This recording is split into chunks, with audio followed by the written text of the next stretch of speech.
Commission on Elected Official Compensation. We are calling the meeting to order. Today we have a full agenda, full of deliberations and another speaker, Bill Lafayette, who will be joining us to discuss the consumer price indexes and cost of living adjustments at 9:30.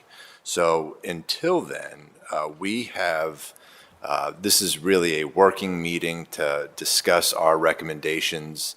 We've received a lot of information. We've received presentations from elected officials or their chief of staff over the last 4 weeks, month or so. We have several documents that we can reference. We've gotten population stats, demographic stats. We've got council forms of government stats. We've got, population and all that stuff, education. So it was, I think today's agenda, I think what we would want to do, at least I'm going to propose to the commission that we begin with the elected officials that presented in order. So if you recall, a few weeks ago, we had the auditor present, then the city attorney, and then the last couple of weeks it was the mayor's chief of staff, and then the city council president and city council chief of staff. So we had some take-home work to do, and I think I'm going to start by posing a question. One of the things when we look at the auditor, well, first let me ask if there are comments, questions, or another direction from our commissioners. Okay, so we'll move forward with that plan. So one of the things I want to pose to the commission for discussion first, and this will require a bit of a review of the data regarding the attorney, where the city attorney sits, and where the city auditor sits. The city attorney sits really, he is the median, he is the market of comparable city attorneys. The auditor, on the other hand, in reviewing the information and reviewing the auditor's memo, I think we have a little challenge with same to same. So a true comparable may not exist. Our city auditor presented information and discussion about how unique her office is, how forward-thinking, how national it looks. It seems more dynamic than a lot of the comparables we had to work with. And some of those are controllers, some of those are CFOs, some of those are true auditors in the sense of being an auditor. So I guess the first question I would ask, right now, at least historically, we have maintained parity with them. So the city attorney, city auditor make the same wage. That's been consistent with the last 3 commissions. And so the first question I'll ask, based on sort of laying that foundation, auditor sits at the top of her market, the city attorney sits at market. And when we look at maintaining that parity, is that appropriate? And I'll open it for discussion. So chime in whenever. Chair, I believe last time I actually asked that question more specifically has it trended historically that the auditor for the city of Columbus trended higher than other markets? And so the answer to that question was yes. So I do support maintaining that parity outside of just stating that we're maintaining parity, but more specifically around the fact that the work that is being done is comparable to with the additional data that we received today of a CFO in addition to being the city auditor. And at that point, then the salary is actually at, and in some cases even below, with the additional data that we received today. So actually, there's only one market that actually has a CFO that makes less than our current city auditor. So in looking at it from that lens perspective and based off size, I would state that maintaining that would be appropriate. I'm in agreement of that. That was my thoughts, to keep those specific roles and the responsibilities we listen to at parity. Commissioners? Yes, I agree. I feel the same. Thank you. And I want to agree as well, since we're already at market value. I mean, we're already meeting the market needs for that particular role. Mm-hmm. So I would say that we should maintain that salary for that position. Okay. Not to be influenced by my commissioners, but I share the same thoughts. I think it's a difficult, referencing the city auditor, it's a difficult position to compare to. And I look at our data here, the cities, and some of these include the county governments. We do struggle whenever I look at a demographic to say that city or, this function is truly comparable. It is not apples to apples, so we're sort of making do. I respect sort of the precedent that we've set here at the city. I think our city auditor, as well as our city attorney, very dynamic. And, I think what persuades me about the auditor, at least, is that the breadth of work that she or the position is responsible for, the level of professionals that are under them, the purview, I'd say the operational financial impact of the whole city. I think that is very important to consider. So I do lean towards a higher salary. So I appreciate the commissioners, we're all on the same page on that. So the next question, so we all, and I don't know, we'll get to this, we're not formalizing the recommendations yet, but it does appear that we're on the same page with parity. So with parity, looking at these comparables with the CFO and noting that, at least with the city attorney, if we're going to take them in hand, I do think an upward adjustment is appropriate. I will be interested to see and hear what Bill Lafayette thinks our region, will do in the next handful of years. But I think to maintain pace, in addition to the CPI, I am in favor of an increase to the base salary. And this might be a question for Kirsten and Greg. I noted in the recommendations from prior commissions, they were all sort of front-loaded. They gave a wage increase, and then they let CPI dictate the rest. Is there anything stopping us from either doing it in each year, backloading it, putting it in the middle, or is it just we have the ability to recommend for those 4 years, whatever it may be? Yeah, you have extreme discretion in that. Okay. So I know my thoughts on this. I think doing just we'll call it a market adjustment up front, I think that probably leaves us lacking in those years to come. It's a big increase, so whether we were to recommend, and I'm not saying I'm recommending this 25% for over 4 years, like it seems past commissions have put it all up front. I would be more in favor of a graduated approach, and whether that means front or back ending. Greg? I'm sorry, Mr. Chairman. Good morning, Mr. Chairman. Good morning, Commissioners. I hesitated in answering that question, but I think it's important right now to get this out right away. I am only going by memory. I need to go back and look at this to make sure. I recall from, I believe it was the very first commission, it might have been the second, where the commission did indeed make recommendations so that the raise for the commissioners would be spread out over a 4-year period. Okay.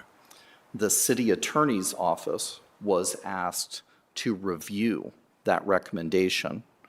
And again, by memory, I have to confirm this, and I'll get this information for you.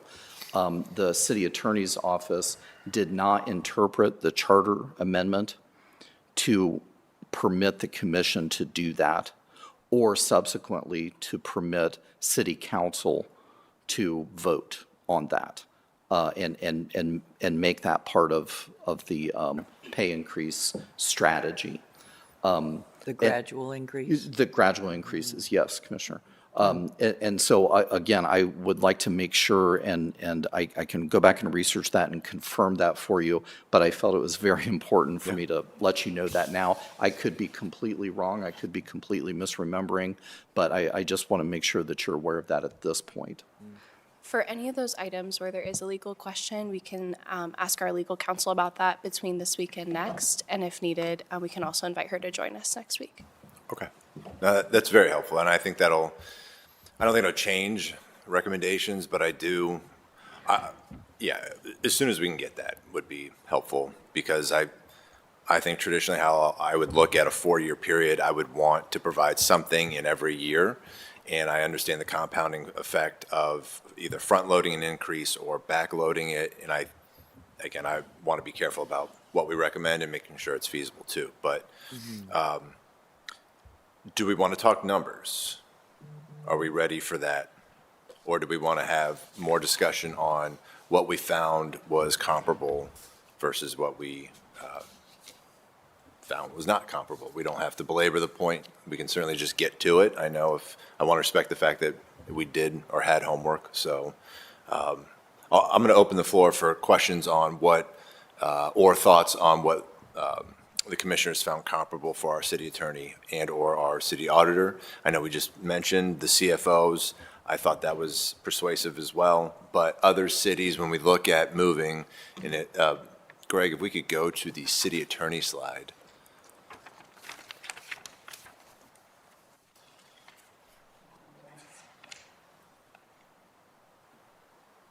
Right there. Perfect.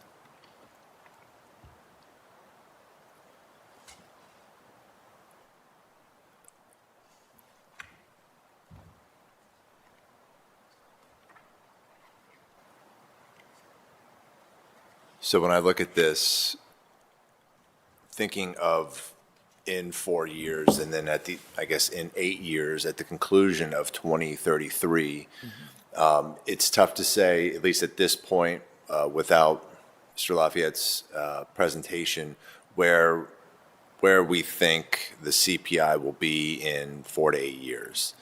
However, I do think an adjustment upward, and I mentioned this, I would prefer our city attorney, which would then bring our city auditor closer in line with the CFOs here.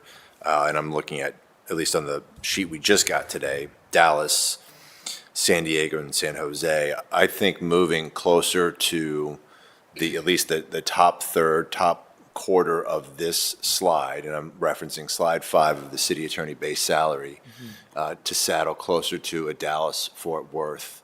And I'm thinking, at least in my head, at a minimum, I'm looking at 10%. I recognize last commission looked at 5%. And so a 24.8, I know that's the current number. And again, we won't have the actual number until the CPI is set for years 27, 28, 29. Presuming we're at about 3 to 5%, that might be high, probably 2 to 4% CPI range. I'll throw it out there and I'll anchor 10%. I think it's a fair increase, considering, because I do want, and this is what I'll say again, I heard from both, and I think we all heard from both. I think I don't want us just to compare to Ohio cities. I think that's probably, it's the easiest thing to do is Cleveland, Cincinnati. I think we're respectfully on a different level, and I think we're trying to become a different level. We're going to be a national city, and I think what we've heard from all of our elected official offices is that is going to be important. And I mentioned my philosophy last time.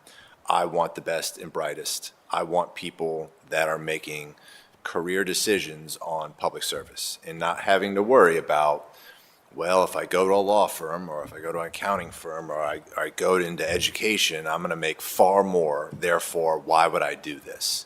These are full-time roles. They deserve full-time salaries and comparable, at least nationally, if not to the private sector. Commissioner Johnson. Chair, when thinking about, backing up a little bit, thinking about things full picture, I don't disagree with the 10% for city attorney and city auditor.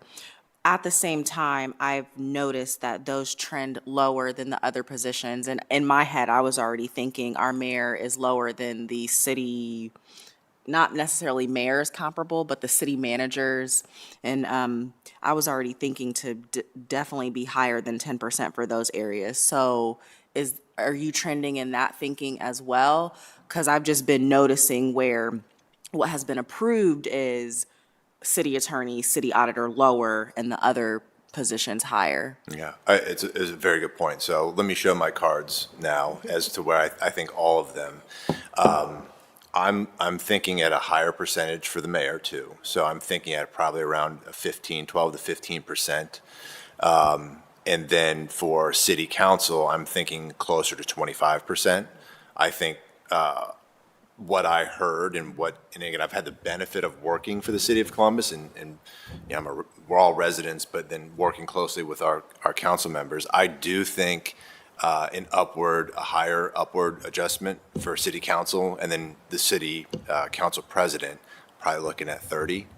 So maintaining a bigger spread there, but I think they're underpaid. And I think, yes, I'm grading these, and I think they have trended. I think the city attorney is well, we're at market, and I think we could argue one way or the other about the city auditor being at market or under market. I think they deserve an increase. I'm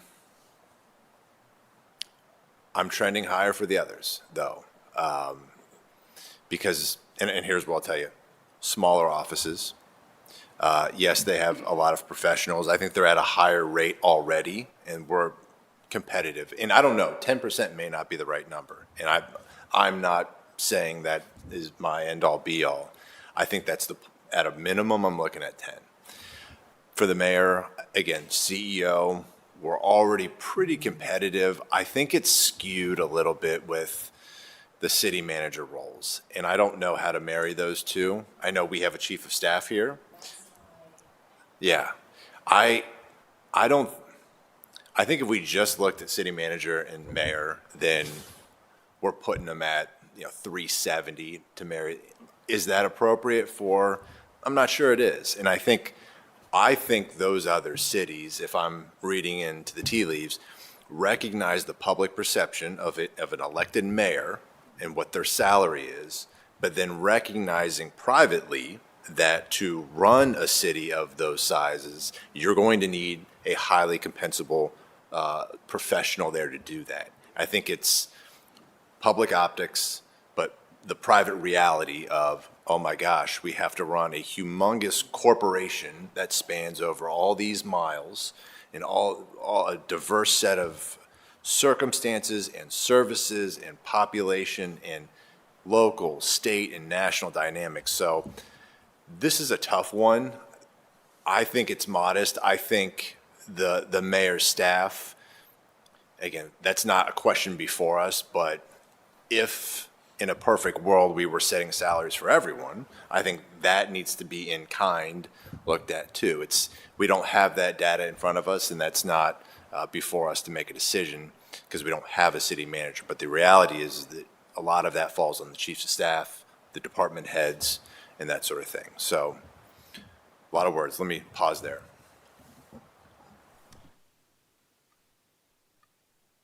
There we go. I think it's also important to take into consideration that while the city of Columbus is, in fact, the city of Columbus, because of its position, Whitehall, Upper Arlington, their individuals are in the city of Columbus as well. And so when you're thinking of what the mayor is actually over, it actually does spill into the fact that those other municipalities are still coming to, for lack of a better term, the state capital. And so when we look at it, the mayor is not just responsible for, quote unquote, the city of Columbus, but the mayor is also responsible for the state capital and what actually comes with that when you have the State House across the street, when you have all of that activity, it expands what that actual scope looks like. It's an excellent point, and I just want to piggyback on that. The services the city of Columbus provide are not confined to the four corners of Columbus. We have for lack of a better term, we have a water division that spans other counties a lot of other municipalities that rely on that. And, you know, I know our police and our fire, there's mutual aid, they don't just stay there. And we have I think, a national presence too, and those are excellent points. And even public health is actually not Public just health, right. responsible for the city of Columbus. It actually has, I think it's at least 2 other municipalities within central Ohio that are part of public health as well for the city of Columbus. Yes. I forget the other, but yeah. Very good. Worthington was the one that was standing out most in my mind, so, but just thinking of that fact that it's not just the zip codes that are respective of the city of Columbus. Good point. Commissioner Johnson, I don't want to shortchange you. You made a very good point about asking about where everyone else is in the lag that traditionally the city attorney and the city auditor have had in comparison to mayor and city council. Wondering what your thoughts were about where you, and I know I've thrown my numbers out there, so please do not let that, you are all independently here. Whatever your numbers are important. Yeah, I'm happy to throw my numbers out as well. So I have like a couple thoughts. So I was looking at 20 for both mayor, city council, council member, and then 10 for both auditor and attorney. Also, at the same time, with looking at, I had that kind of back and forth with city manager and mayor, and also listening to the roles and responsibilities of city council, seeing that some cities, they are full-time. Ours may not have the opportunity to be full-time, but how could we change that trajectory in the future? So I also thought about 25 for mayor, city council, council member, and then still keeping 10 for attorney and auditor. What I've noticed is that a lot of time there has been the same parity when it does come to the raises with those roles. So that was kind of my thinking there. Not that it has to be, but that was my thoughts. Very good point. Commissioners.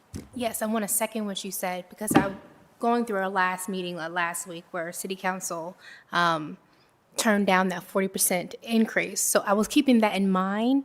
So for city council, my numbers was 10%, keeping that low. And I also had an idea of like not compounding that, but as a gradual increase, just because I don't want to ruffle any feathers of, having too high of an increase, and then that's turned down, and then now we're deliberating again. I feel like a smaller percentage over the course of the next 4 years would be most suitable for our city council members. So that's the one number I agreed on. And then also 20% for our city auditor and attorney, to make sure that those positions are more competitive. Since we are at market value for a lot of these roles, I don't really see a huge significant increase right off the bat, because that will kind of keep us on trend over the next 4 years. I also just wanted to make sure that being careful with the percentages, because I don't think we want to see the attorney and auditor go above the mayor. Agreed. And so I think making sure we are keeping that in the back of our head as well. So that's why my percentages were lower for city attorney and auditor and higher for mayor through council member. Yeah. So one of the things that I looked at as it related to the council members was, while there's this conversation around full-time and part-time, by actually addressing the salary, it puts that to the back burner. So if we're able to increase the salary, so again, 40, I was looking more to actually bringing the council member up to like 25% increase, so that it actually is a comparable salary for an individual working full-time in this space, and how I'm leaving here to an event where Nick Banks is going to be speaking. And so there's an opportunity to see what that looks like and where they actually are throughout the community. Because again, as discussed, it's not just a matter of them supporting the district where they are, but the roles that they serve is going to impact the entire community. And to the point that I similarly made, not only people in the city of Columbus are going to be at that small business event that Nick is actually going to be speaking at, and Councilmember Mason, excuse me, that he's going to be speaking at. So because there are going to be individuals from outside of the city of Columbus there, the impact is actually still greater to the work that's being done. So looking at the increase there, still keeping a similar parity between the auditor and the attorney. The council president, while there is an additional level of that role does change periodically based off of council member. So wanting to keep that salary, my thought would be a little bit more comparable, because again, it's a thing to say, okay, I'm the council president this period, but when I'm not, what is that decrease going to look like while still on council? And so trying to maintain that as well.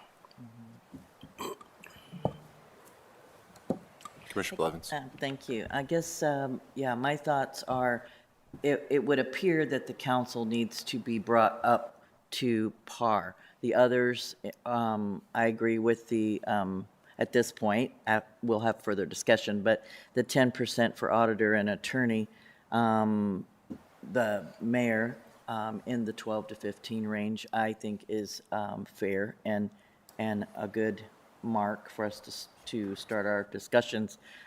Council needs to be brought up to market. I think when I was listening to the recording from last week when I was unable to be here, I wanted to add, yeah, to get the best and brightest, this has to be, they have to be able to do this work. In my experience here over the years, often has it been said that they cannot fully do the job when they have another job. You know, they have to balance their work at City Hall with their other job, with their family and their home. They work weekends, they work nights. And the other part that I thought of, that I think Chair Moses brought up perhaps, was to get the best and brightest, we have to think these people are politicians as well as public servants. Public service is a noble career. But the requirements of public service that people don't realize, the level of scrutiny that their life is under. It's almost like, I liken it to be living in a fishbowl of sorts. The ethics requirements, the financial disclosure for elected officials, which is all great, but sometimes people in my tenure here, when a new council member is appointed and they come on, they don't realize that the financial disclosure requirements, everything they have financially, everybody they owe, every creditor they owe, that's all public. So the level, you have to really have an incentive. In addition to your heart wanting to be a public servant, we have to make sure they're brought up, that this salary, because we can't discuss, full-time, part-time, it's not our choice to do that or our role here, but the salary itself, it should be that they could do this as their full-time job. What else was I going to say? Yes, they do serve the entire community. So in addition to the district change, they're still responsible for the entire community. And I always say we can't forget that the responsibility of the budget of the city. I said it was said one time at a community meeting that I was at that, council is a great training ground for other public office. And I thought, no, that was not accurate. It's not a training ground. This is an incredibly difficult role with lots of responsibility. When you're a private citizen, you're appointed to council or elected, day one, you are on. You're responsible for these decisions. So we do need to have the best and brightest. We do need to be able to, for these people to come here and do this work. So I am supportive of a larger increase for council president in the 25 to 30% range to try, these kind of changes often are incremental. And as as was mentioned before, the previous commission recommended a higher council, probably as Chair Moses referred to last week. I don't know if it's they're humble, they can't see a huge increase for themselves. It's hard for them to do, but incrementally, we need to be conscientious to try to get that up to more market range, so they can do that. Very well said.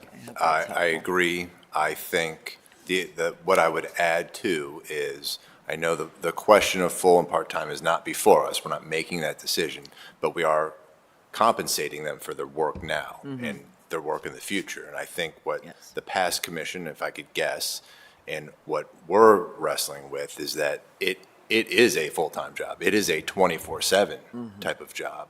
It is a weekend. It is a night. You do commit yourself to be responsible, not just for your district, but for the whole city. So the at-large model with district residency, I think it is underpaid.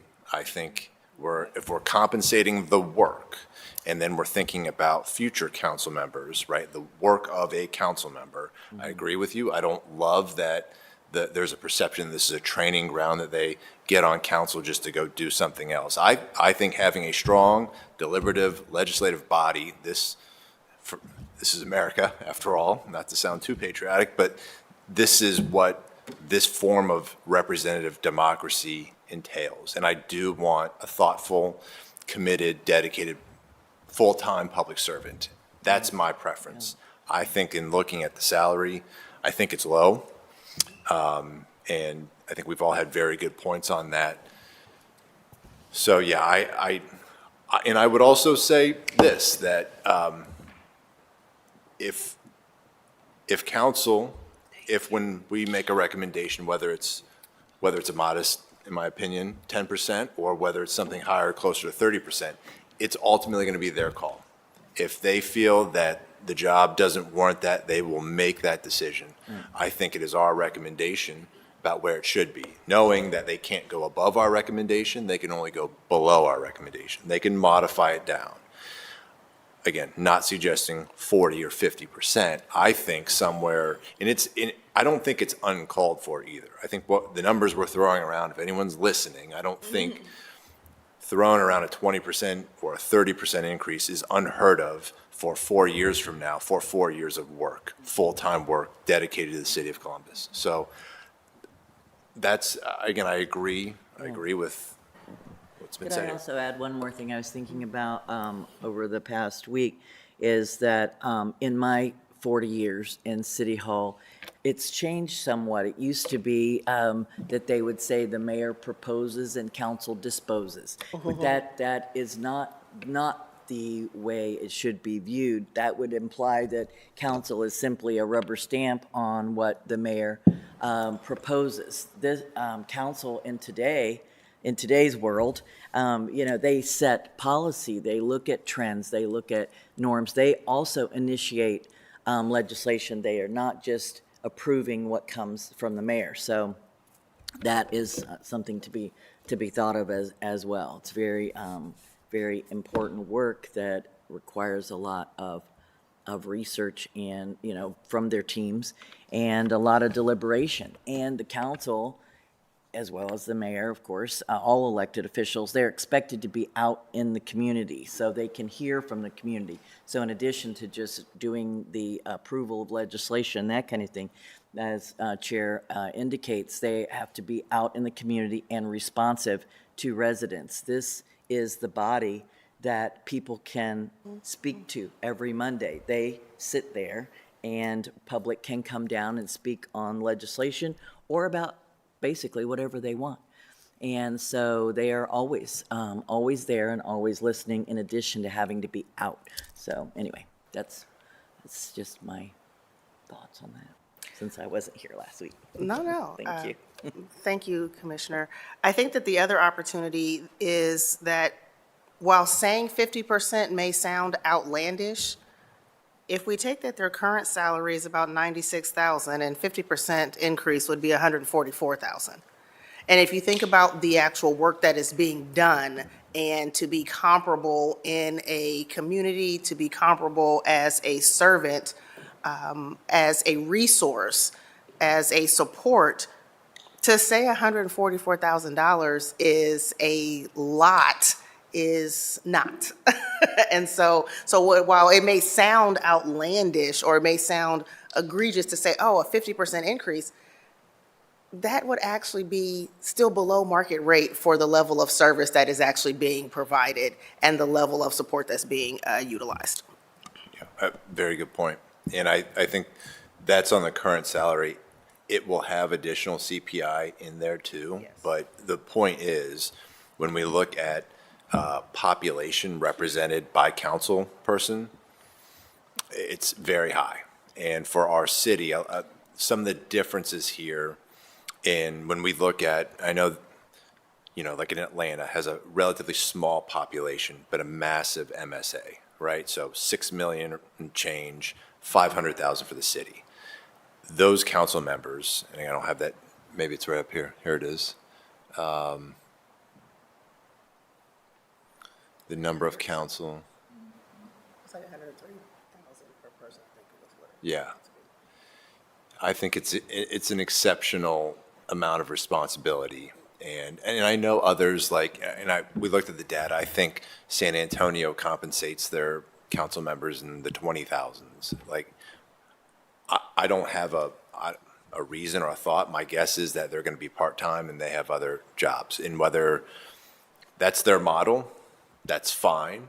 I don't know if that's necessarily comparable. Just because they have so many, that form of government is fine. I think we've got to understand what our council does and compensate them. I think it's illustrative to recognize that they do represent so much base salary, and they're, again, I think towards the upper third, upper half there. If my eyes don't deceive me, is that?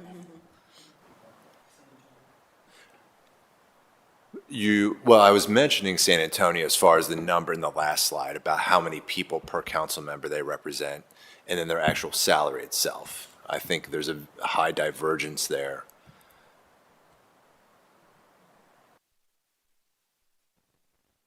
Point being, we don't have to follow that lead. I think it's helpful, but Commissioner Womack's discussion about 50%, again, I agree. I don't think it's outrageous. I think for the nature of that work, depends on what we want to make city council, what we want to represent, or what we want our representatives to earn for what they do.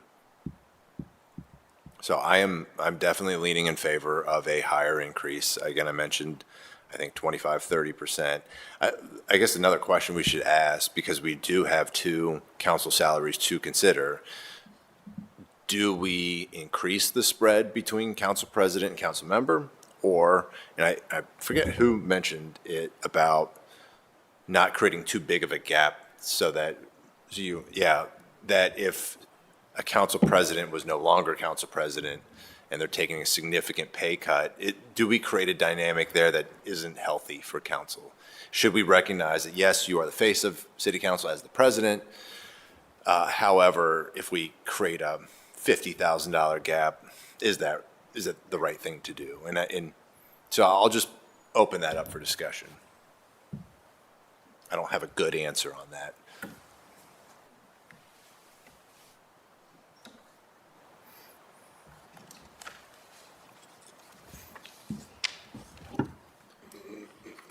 So I guess I'll note the salaries now. So council member is $96,453.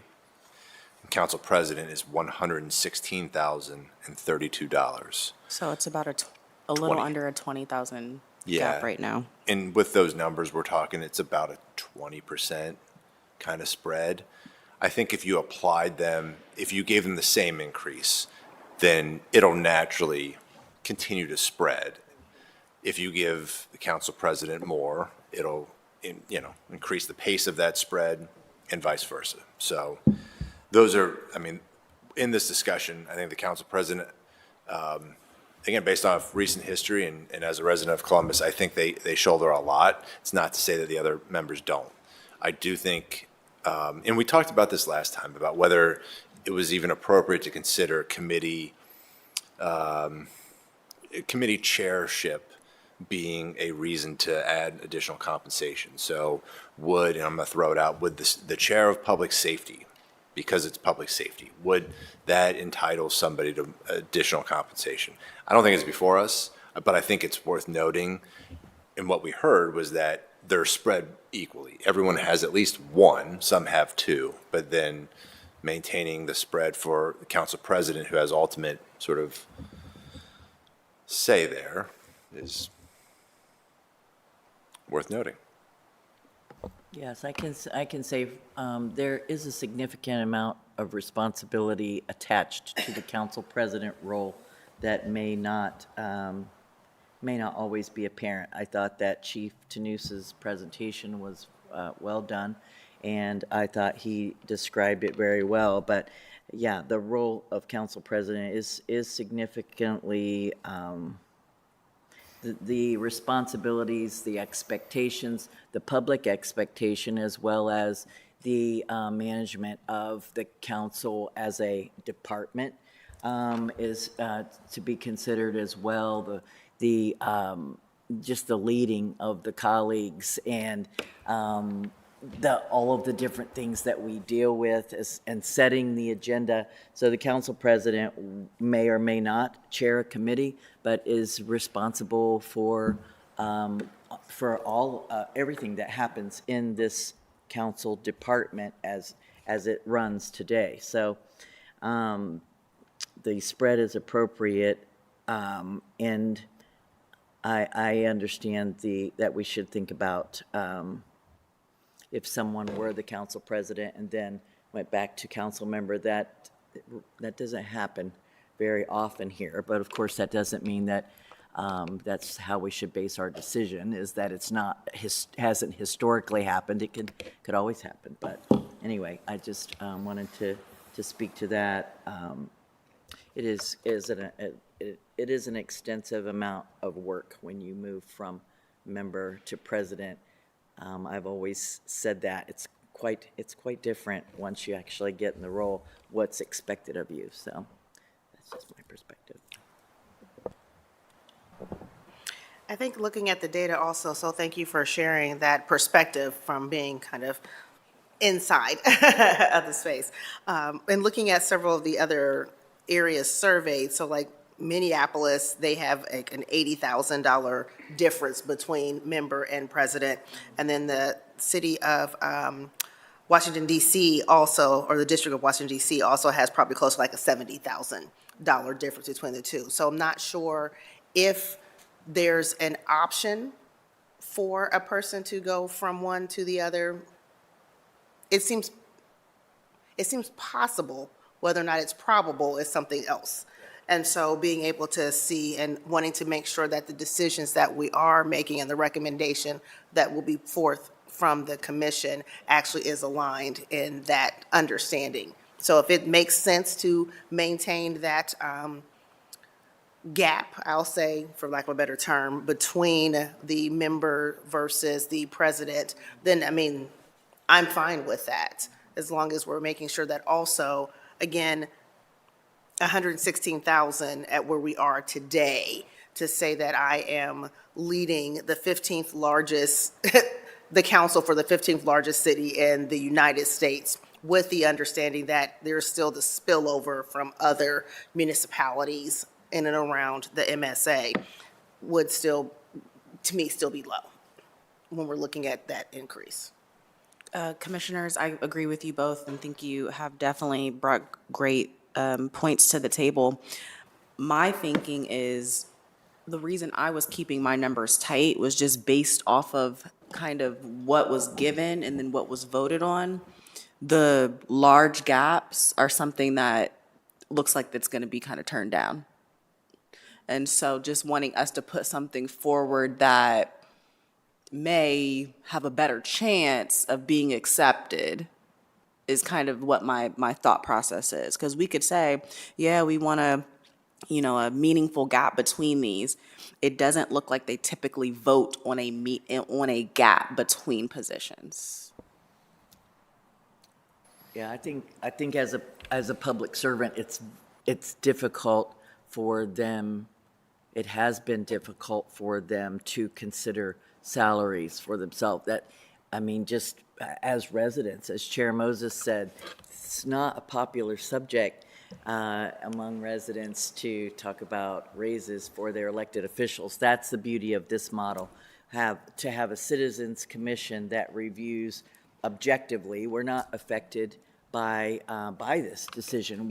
So we are making the recommendation. It will be obviously, up to them whether they can actually approve what we do, but I think it's great that we have this commission to form what we think is an intelligent recommendation for them. Whether they can actually bring themselves to that is another story. And definitely agree. And, Yeah, and it's hard. hopefully, It's hard for them. yeah, hopefully you all understand what I'm saying. I'm like, I get it. I agree with it. It's just, is it going to be realistic in what happens in the room? Yeah, it's true. Yeah, No, I'm so sorry. I just had a quick question for Greg and Kirsten. Is there also, with the recommendation, a narrative? Absolutely. One of the items for our agenda today is for me to update you on where I'm at with the final report. So I've begun outlining that and drafting that to the extent that I can. And it's my goal to reflect your discussion and the decisions that you came to in there. Additionally, a question I have for you today is whether you'd like to write a letter to accompany that final report. That's something that past commissions have done, in which you could express the narrative in your own words as you see fit. So absolutely, there is opportunity to craft that narrative. No, and I asked that question because, to your point, Commissioner Johnson, while in the past they may view that as, oh, we're not trying to have these types of increases, but I think the narrative supports the reason behind, we're not just throwing out numbers just to say these are good numbers or they look like good numbers. It's more that we're putting the thought behind this is, we know that Columbus is great. We know that the opportunity here is greater, and to make sure that we are maintaining and attracting great talent is why the recommendations are being put forth at the value and the rate that they are. yeah. I agree. So I think it's been very thoughtful. There's two items that we've been kind of discussing here. One has been public perception, right, about how would the public feel about this, you know. It is also why we exist. We are representative of the public, for the public, making these decisions. I recognize, and I think commissioners have brought it up in different ways, but about whether the feasibility of our recommendations get approved, for lack of a better term, or adopted. I am not as worried about that. I think our task isn't, and I mean this respectfully, isn't whether it'll be taken. It is, we have to provide the right recommendation for them to consider. And I think what we're doing is, you know, we're taking in all the evidence, taking in all the information, and the discussion about what they do, what they're compared to, what the future looks like, and then we're making a recommendation on what our representatives will be compensated. So if it is higher and it gets knocked down because there's not the appetite to approve that, so be it. We've done our job. So I would just suggest, I wouldn't make that a focal point. And that's what I'm going to do. I'm not going to worry about if we think 50% is the right number, then we go with 50%. And if council decides not to, then that's their prerogative. It's why they're here. I think whether it's a letter or whether it's a memo or whether we're at council the night of consideration, I think it's helpful that they know that we've taken this in consideration, under advisement. What does the public think? That's their role. They're going to make the final vote. We're doing this based on the data and what we've heard too. So I'll stop there, but I'm not going to let that dissuade me. If we all agree on one number, they have the ability to knock it down. We are 5 till 9:30, and we have Mr. Lafayette here Do the commissioners want a quick break, and then we'll, at 9:30, kick you off? Does that work? No break? No break? Good? No? Okay, we're all good. Well, then, I'll pause here. Mr. Lafayette, thank you. I want to just transition into your presentation. So I will ask you at this point, or maybe we should do introductions. I'm going to start. I'm Chris Moses. I am the chair of the Citizens Commission here, and I'd like to, I work for the Columbus Zoo and Aquarium, and I'd like my commissioners to introduce themselves too. So, Liz. My apologies. Good morning. My name is Liz Caslin Turner. I oversee admissions at Otterbein University. Good morning. It's good to see you again. I'm Angie Blevins. I was the city clerk here for many years and have recently retired. So congratulations. Thank you. Good morning, Monica Womack. I am the founder and CEO of MLW Solutions LLC, also having formerly served the state of Ohio as the chief of the Minority Business Division. Pleasure to meet you. Good morning, Olivia Johnson. I am in the Human Resources Department at American Electric Power. And I'm Bill Lafayette. I own a consultancy called Regionomics. My focus is community-level economics and workforce strategy and development. So I kind of say that people ask me questions and I come up with ways to answer them. And so what I'm here to talk about today is the Consumer Price Index, which you all need to take into account when you're setting the annual escalation for officials' compensation. So what I'm going to do is share some background on the CPI, Consumer Price Index, what it measures, how it's calculated, and which of 10,000 plus CPIs you should use to adjust compensation. So the CPI is one of several measures of inflation. Inflation, of course, is a process of continuously rising prices. In other words, continuously declining value of money. So in inflation, a dollar doesn't buy as much as it did before. So the whole point of cost of living pay increases is to give the worker the same purchasing power that he or she had before inflation hit. So the CPI is designed to measure inflation and how much the dollar's purchasing power has changed between two specific periods. The CPI is constructed by measuring the price of a predefined basket of goods and services at a particular time and place. It's based on the price of 100,000 goods and services collected in urban areas across the country.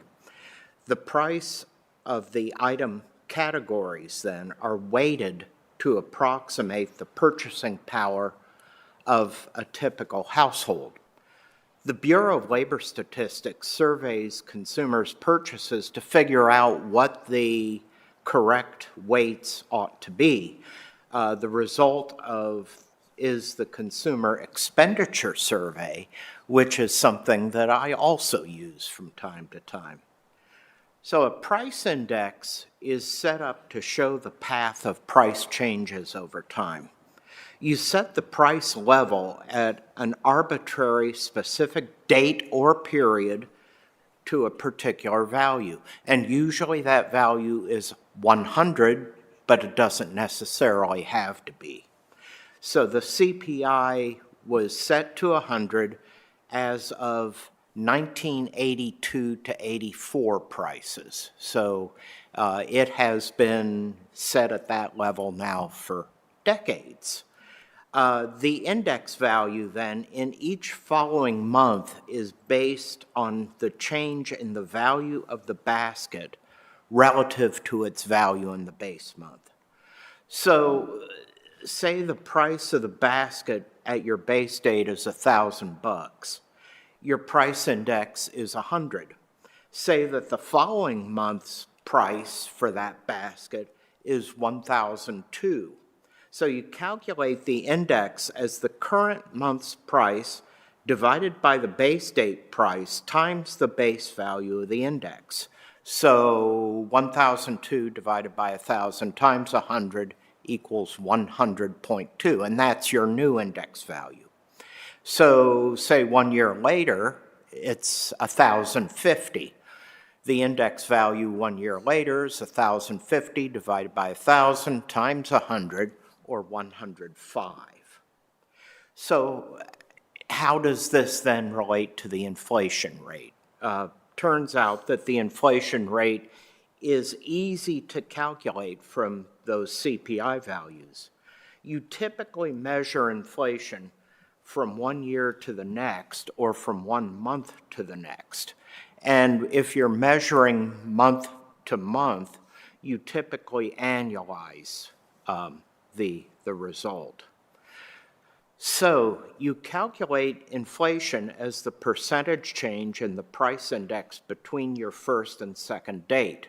In other words, the new CPI less the old CPI divided by the old CPI, or you can reduce that to the new CPI divided by the old CPI minus 1. So in our example, the change in the index is 105 divided by 100 minus 1, or 5%. In other words, inflation's been 5%, and you can leave workers in the same position as they were last year, able to buy the same basket of goods and services by increasing their wages by 5%. So you can calculate inflation between any two dates. The CPI in February 2024, you see there, 25 and 26. So those values represent the change in the value of the representative market basket relative to the 1982-84 average and the indicated month. For example, the value of the basket in February 2026 was 2.27 times its value in 1982-84. And I talk in my report about the problems with that result. So the inflation calculations then give you an inflation rate of 2.8% going from 24 to 25, and 2.4% going from 25 to 26. So as I said at the start, there are 10,614 different CPIs, and they fall into several major groups. The first one is the type of consumer. You have the Consumer Price Index for all urban consumers, which is called the CPI-U, the Consumer Price Index for urban wage and clerical workers, CPI-W. The CPI-W is meant to show inflation for a lower wage worker. The CPI-U covers about 87% of all consumers. The CPI-W covers only about 32%. The households in the CPI-W are also in the CPI-U. The price indices can differ by the breadth of the basket. You have all items CPI, and then various categories of goods and services. You have different general groups of goods and services. For example, food, energy, services, healthcare, and a large number of very specific items. For example, you can get the CPI for men's pants and shorts. That's why we wound up with 10,614 indices. And then there are exclusions of groups of items. And the most common excluded group of items is what's called the CPI for all items less food and energy. And that's called the core CPI. The idea being that the prices of food and energy are especially volatile, so excluding those removes some of the noise and allows people to analyze the underlying rate of inflation better. CPIs can also cover different geographies. There's the US city average, and then there are broad regions of the country, Northeast, Midwest, South, and West, and 25 metro areas, one of which is not Columbus. There's also CPIs by size of the metro area. You have size A, which is a region of 1.5 million or more, which we would fall into, down to size D, which is less than 50,000. Regions then are intersected with region size, so you can get a Midwest size A CPI. You can have seasonally adjusted and not seasonally adjusted CPIs. Seasonal adjustment takes account of changes in prices or purchasing patterns that occur regularly at specific times each year. One example is the price increase in gas in late spring as refiners switched from their winter blend to their summer blend. Gasoline price increases at that point mean less than they do during other times of the year. Another would be airline tickets. The increase in price around the holidays and around spring break. So that's another thing that seasonal adjustment will take out. It's a seasonal technique that simply removes those impacts and it leaves you with the underlying trend. A seasonally adjusted change tells you how much more the change was than it typically is if it's positive, or how much less than it typically is if it's negative. So a series of 28 national level chained CPIs are also available. They're designed to address a problem with the traditional CPI, which I'm going to get to next. Meanwhile, any questions, comments? Good. So my next topic is problems with the CPI. The market basket is based on the purchase patterns of a typical consumer. People in different places, different ages, different household types, and different income levels spend differently. So the fine print on the CPI ought to read, "Your experience may vary." The CPI for wage earners and clerical workers is taking a stab at addressing that typicality problem, but it's the only stab that's ever been taken. Then there are changes in the characteristics of the underlying goods.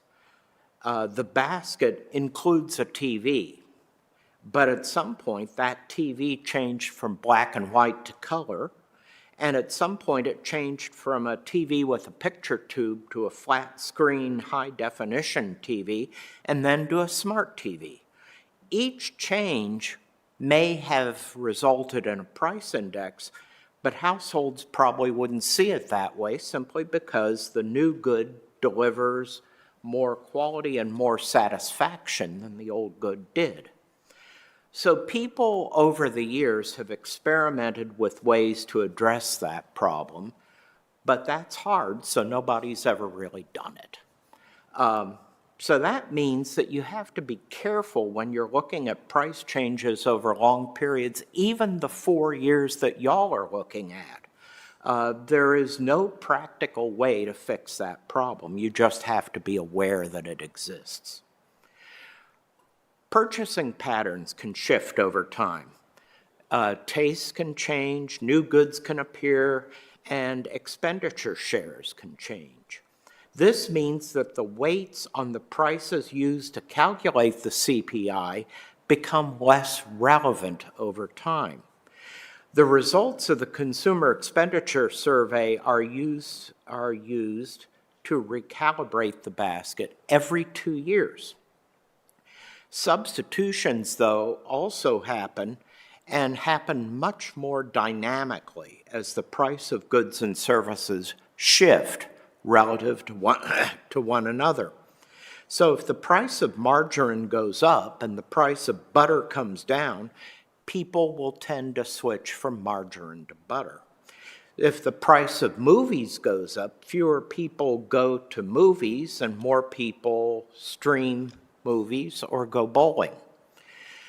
The fact that the price of margarine and movies went up influences people's buying patterns, but once the shift has been made, the higher prices of those items that are substituted away from become less relevant.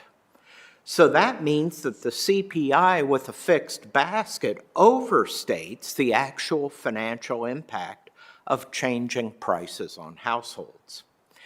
So the changed CPI is a response to changes in the market basket because of new goods becoming available and relative prices changing. So my example from a minute ago, if the price of butter rises relative to the price of margarine, people are going to buy less butter, more margarine. When that happens, the changed CPI's market basket has less butter than it did the month before and more margarine. So its basket, the changed CPI's basket, changes every month. As I said, the standard CPI basket changes only every 2 years. Other than that, it's fixed over time. Likewise, if Apple comes out with a new gizmo that everybody starts buying, that's reflected in the changed CPI basket much sooner. Now that sounds really good, but there are practical problems with the changed CPI. The changed CPI values come out with all the others about 3 weeks after the end of the month. But the source data for the changes in the basket only come out with a 3-quarter lag. So the index values for the past year or so are preliminary and they're revised a couple times before they're final. On the other hand, the traditional CPI values are final on their first release, which is really rare for BLS statistics. So if you use the changed CPI to set your acceleration benchmark, you have to decide whether you're going to go back and retroactively restate the adjustment, which could get pretty messy. That and the fact that the changed CPI typically produces lower inflation rates than the standard CPI does, which is probably obvious once you think about it. So there are several primary measures of price change, as I said, but the CPI probably is the best for that purpose, on top of being the one that you're required to use. So I understand that calculating pay increases based on a 4-year average is set in stone. I would not have done it that way because it makes the pay escalation unresponsive to changes in inflation. And it's what economists call sticky. If inflation increases unexpectedly, the wage adjustments increase much more slowly, and officials wind up losing purchasing power. If inflation declines unexpectedly, the officials make out, but the city winds up paying more in real after-inflation terms. So that means it's unfair to everybody. The city and the officials would have been much better off with cost of living increases that respond annually to current inflation, but you're apparently not allowed to do that absent some legislative changes. I bring this up every time I come before this commission, and maybe one day it'll get through. Let's hope.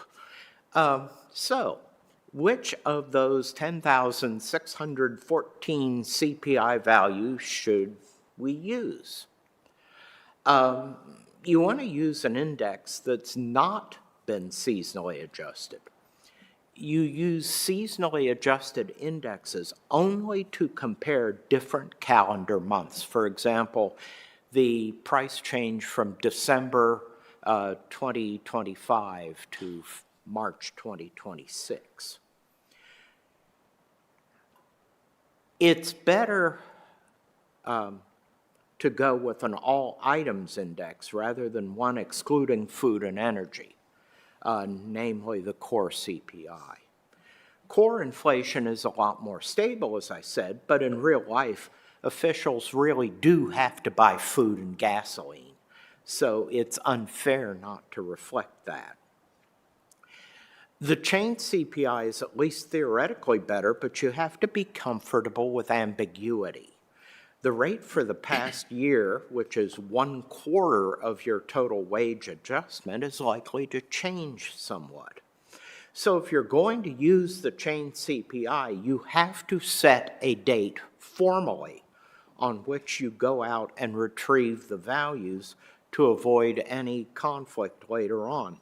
That's not necessary with the standard CPI-U because those values, as I said, don't change once they're published. So it's better to use a national CPI than one segmented by geography or city size. Those are based on smaller samples, so they're much more volatile, much less reliable. So next we have to talk about how you calculate the 4-year average to get your ceiling. When you're averaging percentages, you can't calculate a standard arithmetic average. That is, the 4 inflation rates summed and divided by 4. You have to calculate what's called a geometric average. And that's what I show you very frighteningly there. So you take the 4th root of the product of each rate plus 1, then you subtract 1 from the result. Raising the term to the 1/4 power is the same as taking its 4th root. So I have there on my slide how you would set it up in Excel. So here are the CPI values and inflation rates using the CPI-U, all items national. The average inflation rate, which is your maximum adjustment, is 3.43%, and if you use the chain CPI, it's 3.22%. So some difference, not a whole lot. So where does that leave us?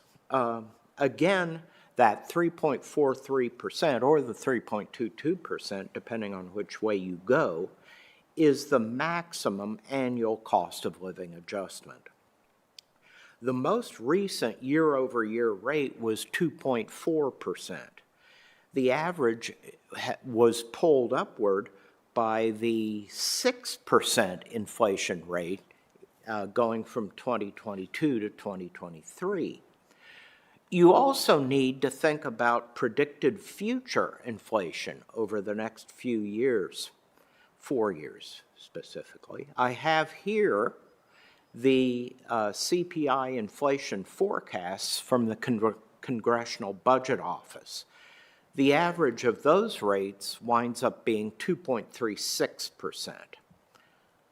That forecast is uncertain, of course, but that 3.43% ceiling is probably too high to set as your escalation. There is a good argument to use the 2.36 or the most recent 2.41, but in thinking about this, you have to consider 2 points.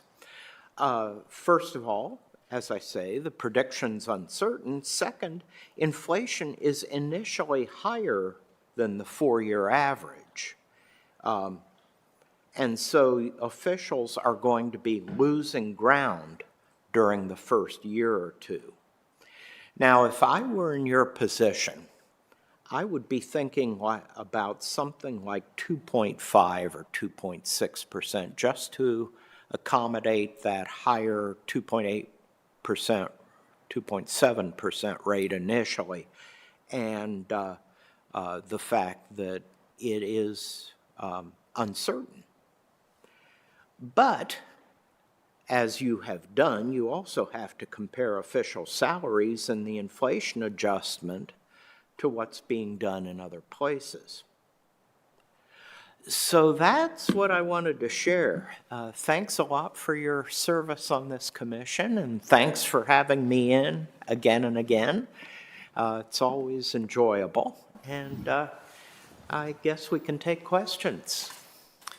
Thank you very much, Mr. Lafayette. That was wonderful. I've had the pleasure of hearing you speak a few times now, and each time I'm left sort of in awe about what I don't know. So thank you again for running through this and the various CPIs and where they came from. I'll start with an initial question. I actually have two. If we were to use a chained CPI, you mentioned setting a date. Is there a general recommendation about what date would be appropriate to set a chained CPI to? Well, what I would do, there is no specific date you have to worry about. What I would do is just think about when this legislation is going to be ratified and pick that date. Because what happens typically is the last two chain CPIs are preliminary, and then they become interim. And they're interim for almost a year, 9 months, I think. So it's irrelevant, I think, this time around, because inflation's falling. The last time I was here, inflation was rising, and you more or less were needed to set the maximum. If you went with the chain CPI, that maximum would be less. So, Thank you. things to think about. Thank you. So there are a lot of underlying forces that affect sort of the cost of goods and services that are bundled in these baskets that we are measuring. And I wanted to ask what, specific to our region, in Columbus in particular, what typically affects historically our CPI, and then what, not our CPI, but the cost around here, and then what you foresee. I know you don't know the future, but you've been doing this for some time now, what you anticipate the future looks like. Well, one thing is that we are somewhat better educated than the national average, and that's one thing that might affect our basket. We're all getting older, but we are younger than the national average. And so younger households spend in a different way than older households. So that's another factor. The fact that house price inflation here is a lot higher than average. That in fact affects our purchasing patterns too. How that would translate to a Columbus CPI, if there were one, who knows? With the influx, or at least one of the I guess, the goals that we have heard to put Columbus on a higher national stage, right? Bringing more people, more jobs. My assumption, and this is what I would ask your thoughts on, how will that affect our own, I mean, I generally know, but if you could give us context on if that were to happen, if we were to add at the pace we've been adding population and jobs and big companies and all the growth that we expect, how might that affect our wages here? Well, it would, I mean, it all depends on the increase in jobs versus the increase in population. And I've always said that people may want to move somewhere, but if they can't get a job where they want to move, they won't move. And so, given the increase in jobs that is pulling in people, what you then have to think about is what are the wages of those jobs, the new jobs versus the jobs that we have now. Higher income households spend differently. And so that too would be a factor, but I can't tell you which way it would go. That's very helpful. Thank you. Commissioners, questions for Mr. Lafayette?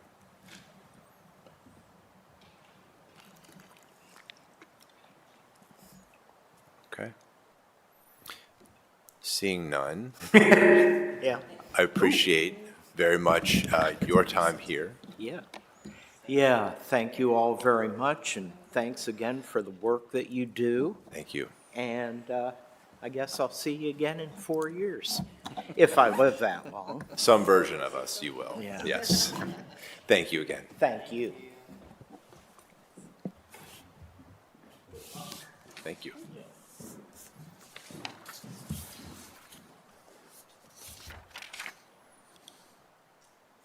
Okay, so I would like, I guess we'll pose, we're all good? Keep rolling? Break? Good? Okay. Small break soon, okay. So after we hear from Kirsten, we would, I guess, move at this point to talk about what other commissions have chosen for their CPI and COLA before we resume deliberating. Or if there's Greg first. Oh, it's just a quick answer Yeah. for you there, Mr. Chairman. Previous commissions, up until beginning this year, in 2026, they chose all items in the Midwest, size Class A as an alpha, all urban consumers, not seasonally adjusted. And in case you missed all of that, I can get that to you. Dr. Lafayette had the same recommendation the last commission as he did today. So beginning in 2026, that series title changed to all items in U.S., city average, all urban consumers, not seasonally adjusted. And so the calculation that was made beginning this year was that series was used instead of the previous Midwest series. And that incorporated all U.S. cities? Or is it the top? It's All U.S. cities. Okay. All U.S. cities. The previous one was Midwest cities only. And we would choose a national one because of the experience of the Midwest will be unique to the Midwest, not take into other consideration. I guess it'd be more volatile, is what we heard, smaller portion size, is that correct? I agree. I think that's what I heard as well. Okay. Well, I don't have, well, let me open it up for discussion here. I've done enough myself. Angie, I know you needed a break. Whenever's fine. I'm all right now. Let's take a 5-minute break. Thank We'll be you, back Chair. at 10:05.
record.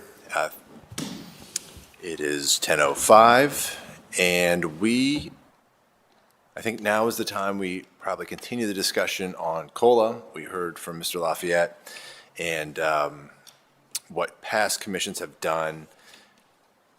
It appears that it's changed from the 2018 to the 2022 commission. I'm in line to keep it the same as the last one. I think what we heard today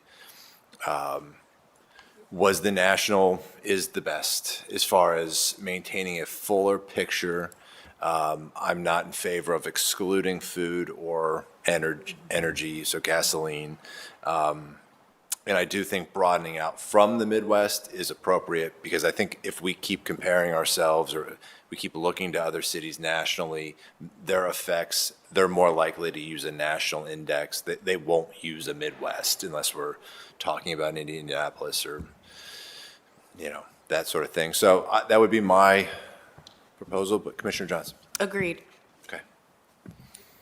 Any other thoughts? Commissioner Womack, good? Seeing nodding, all good. So I think we have consensus to use I'm going to try and get this right, the all items in the U.S. city average for all urban consumers, Class A? Is that, I probably butchered that, but I think No, you it's were the really same as the close. last one. Very, very close. All items in U.S. city average, all urban consumers not seasonally adjusted. And for the record, the series ID is CUUR 0000SA0. That's, I think, what I said. For the record. Right? That's what I said. Mr. Beavers. You're welcome, Commissioner. All right. If anyone wants that, we could read it back, but I'm not sure that's relevant. But I think staying with the one prior years, do we need to make a motion for this? I think that would be lovely. I also have a follow-up question. Shall we do the question first? Sure.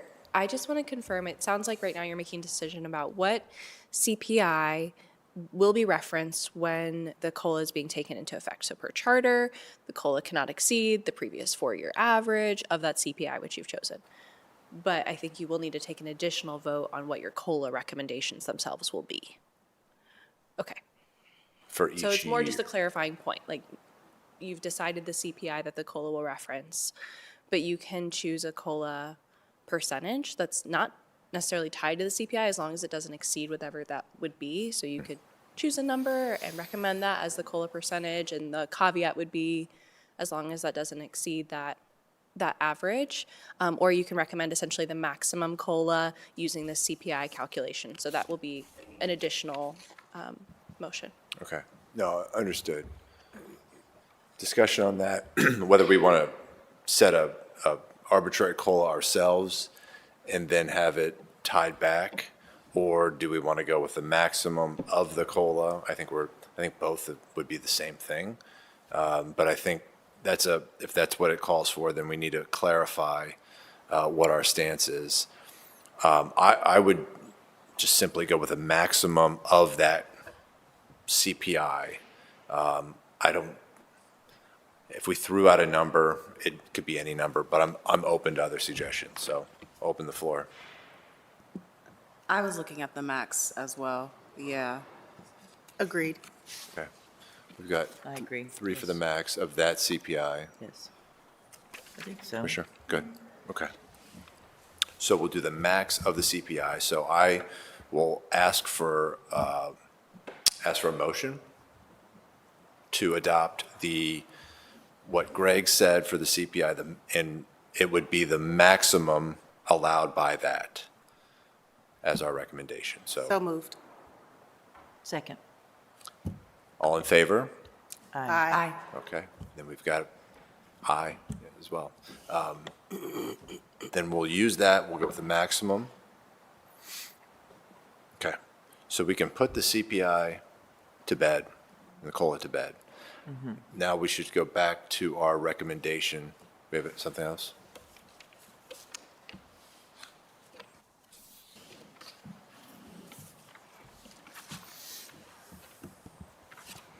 Before leaving the CPI discussion, Mr. Chairman, the previous commissions up to the 2022 commission, which again, those recommendations became effective this year, January 1st, 2026, excluded the CPI in the first year.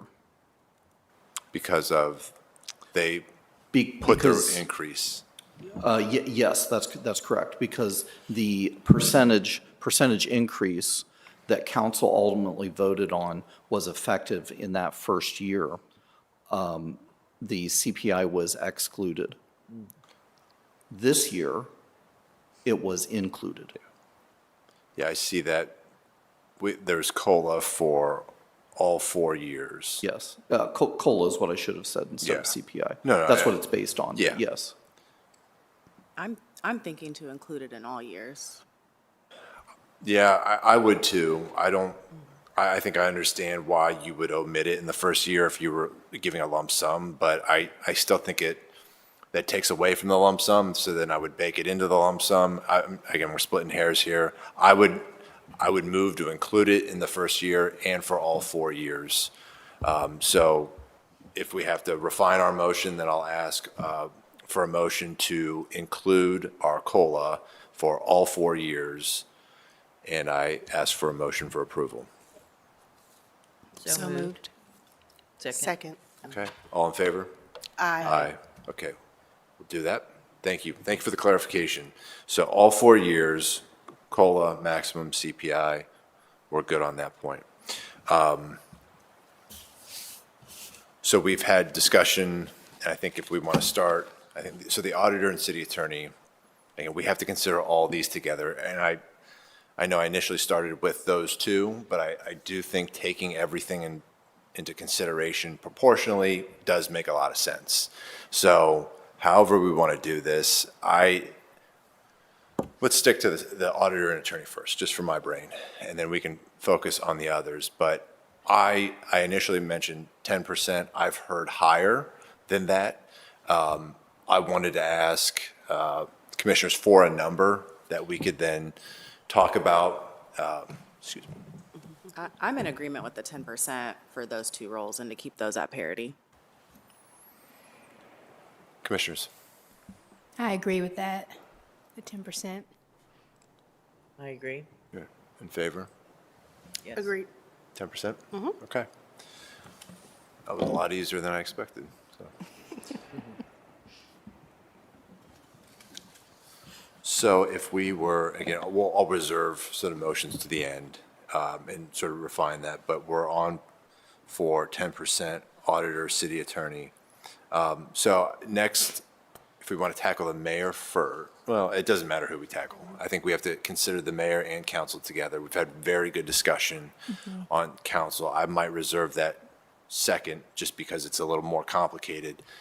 The mayor, we've heard discussion, and we've seen other comparables. We have the city manager question. That slide is up now. I think it's very helpful to understand that mayors that lag our mayor have smaller salaries. Some of these we've noted are part-time. It doesn't even seem like it's their full job, and it's more of a head of state as opposed to somebody actually doing the work of running the city. And again, not to take away from any of those mayors, but they do have, it looks like, a significantly compensated professional to assist in their operation. So I initially mentioned 15% for the mayor, and I thought I want to be careful here, as well as city council and as well as the others, right? With the auditor, this is the same conversation we had, but not overdoing it while recognizing that he does have a staff too, right? The mayor have chiefs of staff, they have departments. The scope of the work is tremendous. And I think if there's anyone on a national stage to answer for anything, it is the mayor. And I think the mayor, at least that role in this mayor, and I don't want to be necessarily specific to Mayor Ginther, but I think the role of a mayor of this type of city deserves that that high level of compensation. I think the role Mayor Ginther played in 24, 25 as the head of the Conference of Mayors, of the United States, that's tremendous. I think that only puts our profile higher. And we have there's a lot going on. I think every elected official plays a role in that, none more important than our mayor. So again, 15 was the number, but I'm open to discussion. Please do not follow my lead if it's not what you think too. For me personally, I'm thinking about it all. I know we're going to get to it. I'm looking at whatever we do for the mayor, we are at least 5% above for council president and council member. So I have 15 and 20 both written down. I have for the mayor. Okay. I have 20. You have 20? Okay. Commissioner Caslin Turner. Deep I'm in leaning thought. more towards 15. Okay.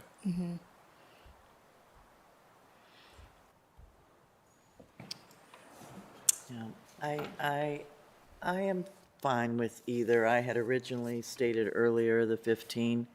I believe I was fine with the 15, but I am not opposed to the 20 based on what we have learned and what we have reviewed during this commission. I, yeah, of course agree. It's an extensive amount of responsibility and very high profile. And our current mayor is serving amongst mayors as a leader. So I would be fine with either of those. Is there a thought to split the difference? I was going to recommend 17 and a half.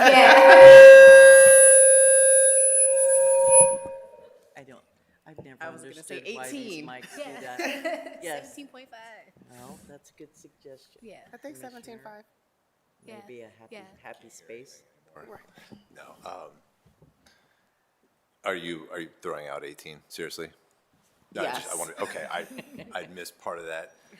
So 18, yeah, I think is a fair compromise. So I want to do some quick math here. Well, I guess it doesn't really, we won't know the real salary until, okay, that's right. I can do those projections for the commission if you'd prefer. I think for the final ultimate report, or when we make that, like, what it estimated could look like. I mean, we could do the math here a little bit, but that might be helpful for the memo. But bearing in mind, it would be an immediate forward projection, not projecting off into the 4 years. You mean into for 2030? 2030, yeah. Yes, yes. Yeah, Unless you'd like me to try and do that, Well, that might prove not necessarily difficult, but what percentages would we include for each year? Of course, it's the challenge that the commission faces is how do you look into the future? Yeah, I think it'd be too speculative, and that would be, the variation would be really wild. Kirsten, did you have I was going to suggest I could run different scenarios with different levels of COLA increases over the next 4 years. So it's easier to estimate for the next couple of years because it's based on the previous 4-year average. And then it gets a little wonky getting into 28, 29. Yeah. But we could run a few smaller inflation, larger, like small, medium, large scenarios for that to give you a sense of what we'd be looking at in 2030 if it's helpful. We could have that for next week. Would that be helpful?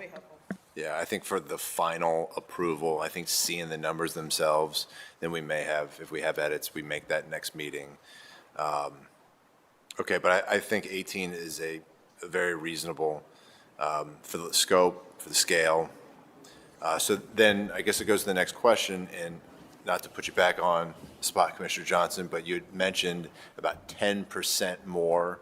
And that was in line, again, I went with 15 and I was around 20, 25%. Could get to 30 if we so chose for city council, but I'll give you the floor here.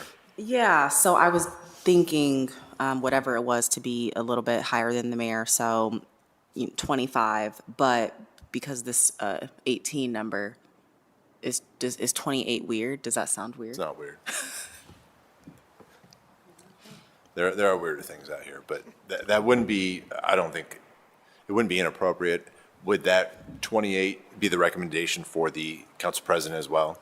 Yes, so I'm recommending to keep both of those the same. Okay. Any thoughts from the other commissioners? I agree with keeping them the same and at that 28 mark as well, because I think it's getting them to, in my opinion, getting them closer to understanding the scope of their responsibility and the impact that they have. Commissioner Blevins? I would be okay with slightly more for the council president so that the spread between the two is in alignment with the additional responsibility of that position. Maybe, I don't know, maybe 5% more. I guess I didn't come with a specific number in mind. I apologize.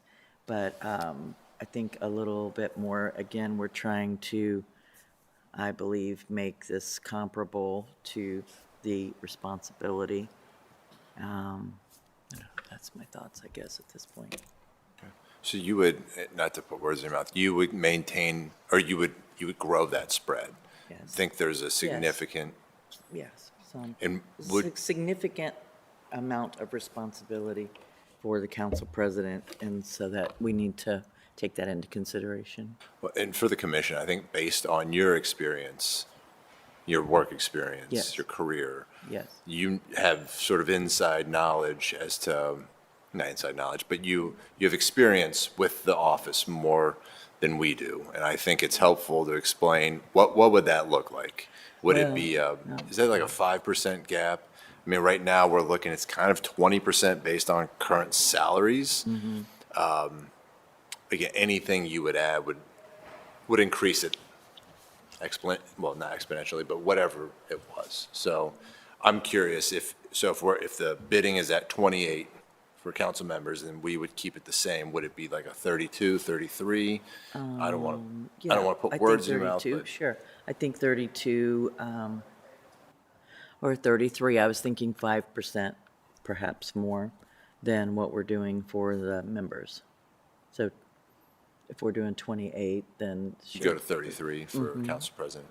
I think so, yeah, because it's a considerable amount. I can't count how many times in all the years I was here that I said, when typically a council member is a regular member of council, and then they become president, and the amount of decisions and all the little things of running a department that they don't think about. I mean, doing their work as a council member and working as the leader of their colleagues and so on is one part of it. But it's a massive responsibility when you start thinking even about responsibility for all of the committees and kind of an oversight of what's happening in the committees. And then the setting of the agenda, as I think I mentioned before, is a major thing. I mean, as the clerk, you're taking direction of what is to go on the agenda. So there's lots of requests for last-minute ads and things like this. All of these decisions, in addition to what their work is out there, there's so much work that's happening in the walls, and that all kind of funnels through the council president's office, and he's held responsible, he or she, because we're speaking of the office, not the person. Correct. He or she is responsible for basically the action of this body. So, yeah, I think I'm fine with 33. No, thank you very much for sharing I hope that. I it's think it's helpful. I hope so. Commissioner Caslin Turner, any thoughts? I will say, originally, my percentage for council members per se was 10%. Commissioner Womack, I thank you for highlighting the importance of sharing the narrative, and thank you for sharing the information of, just knowing the amount of work, the scope of work. I'm changing my percentage. I do believe it should be higher.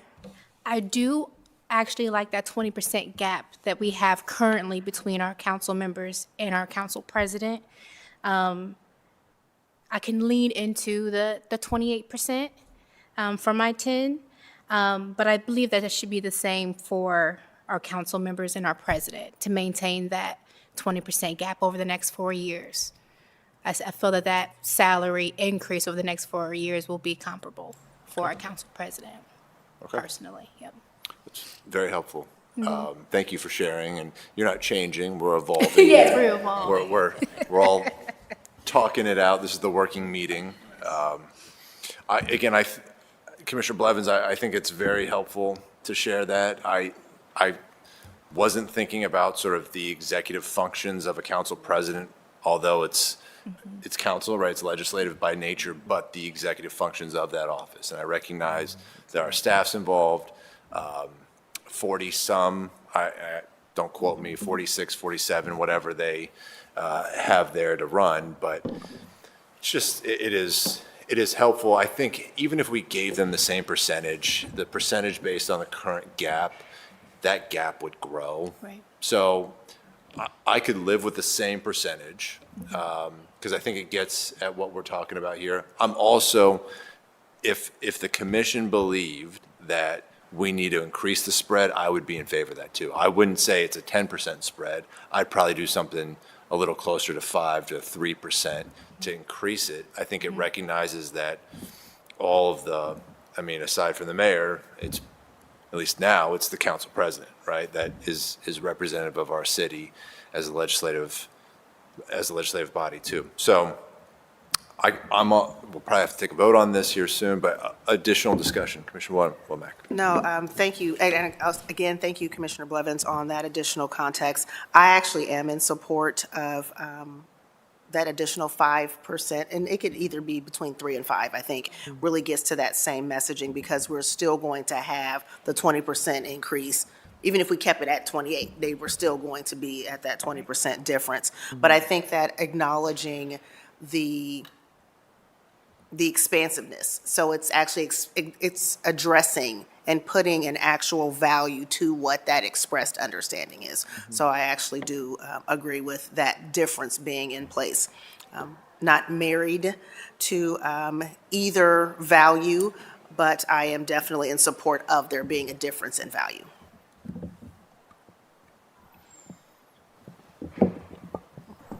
So like last time, we split the difference. We've thrown, so 28, I think, and not to speak for everyone, but I think 28 is what we're tentatively good with before voting. I've heard 3, I've heard 5%. We could go 4% and just make it a 32. We could do something else.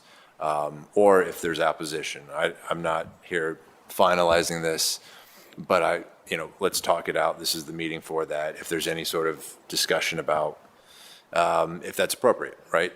Is over 30. I know I said my piece earlier about public perception and whether it'll be approved. I think this is a pretty nuanced recommendation. So I actually feel better about it, even though it is higher than what I initially set out. I think I capped it at 25. But again, I think we're compensating them in the right way. So I don't have a worry there, but final discussion before we have a vote. I would say 3%, but if we're splitting the difference, I'm fine with that too. Yeah, I got 2 for 3.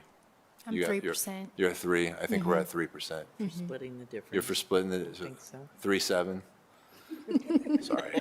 But I'm an agreeable sort, but, yeah, I'm for splitting the difference.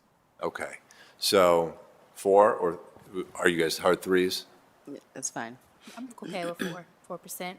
It's either 31 or 32, so Yeah, So, it's right there. we could do Yeah, 31 and a half?